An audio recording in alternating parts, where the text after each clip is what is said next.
Hi, I'm Amanda, and this is my first PCOS introduction.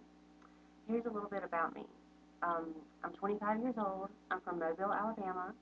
I currently live in Seattle, Washington.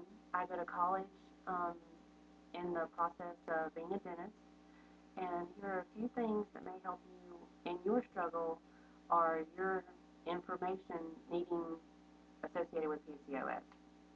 So, let's talk about how I found out I had PCOS. A couple of years ago, I started wondering, like most people, why I've never had a pregnancy scare, why my periods were very wonky and didn't make sense, and what I could do about it. Um, Here are some symptoms that led me up to the point of finding out that I had PCOS. My cycle was never correct. I would go 3, 4 months. I've even went up to 6 months without a period before. I had food cravings that were extremely different than most people that I've heard of, like yeast rolls, sugar, um, things that aren't normally like bread, just in general. Um, so let's talk about how it came to be. A couple of years ago, I started realizing that, like most people, I want kids soon. So I went to a gynecologist and found out that I had cysts on both of my ovaries. Cysts can be genetic. They could be something you inherit from someone. My mother has PCOS. It could be something you eat that causes it, or a natural abnormality of your body that can't be corrected naturally. This means that no one in your family could have it, and then all of a sudden you have it. So it's not necessarily somebody needing it for you to get it. Now, here's some symptoms that led up to it. I have skin darkening. This means cheetah-like spots on my chest sometimes. I have facial hair that is extremely hard to control. Um, Body hair, also hard to control. I do notice that my hair falls out sometimes, especially from the top in the back around this area. It comes and goes. Sometimes stress kind of messes it up too. Um, let's see here, my weight. My weight was a big indicator. When I was younger, I started out around 120, 130, and over time I got up to almost 240, 250, and I could not control the weight. I would go 2 or 3 days eating maybe 2 meals and still gain weight. I just couldn't get it to come off.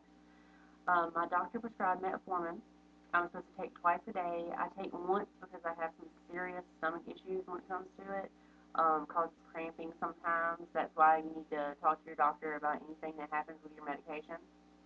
Um, let's talk about one of the biggest issues with PCOS is infertility. I am in a relationship. Um, I generalize, I guess, as a queer woman. At some point, we will be trying for kids in the next year or so. But until that, I wanted to be completely sure that I was ready, that my body was ready. And having PCOS, any pregnancy at all is considered a success. That's mainly because a lot of us have other issues that associate with PCOS that cause infertility. Like, you can go and have your cyst removed, but it does not mean that they won't occur. So you're not fighting a losing battle, you're more trying to outsmart the inevitable. But your goal isn't to beat PCOS completely. Your goal is to redefine how you handle things and your diagnosis. So let's talk about the infertility a little bit. Um, no matter how you go about it, you need help. Even if it's just emotional help, somebody to listen to you. A lot of PCOSers try 2, 3 years before it actually comes through. The goal is everyone is different. Everyone's going to have their own fight with it, and everyone's going to have their own explanation on how to do things. Here at the PCOS Collab, we're trying to put all the random thoughts and experiences together to help others out there that need to understand what's going on and why things aren't happening the way that you think they should. So in the next few videos that we make, we'll discuss things associated with it, like how we plan on working our PCOS, how it affects our everyday life, our professional life, our family life, and how it affects others around us.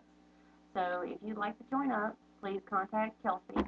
I'll be sure to leave a link somewhere and check out our Tumblr, obviously.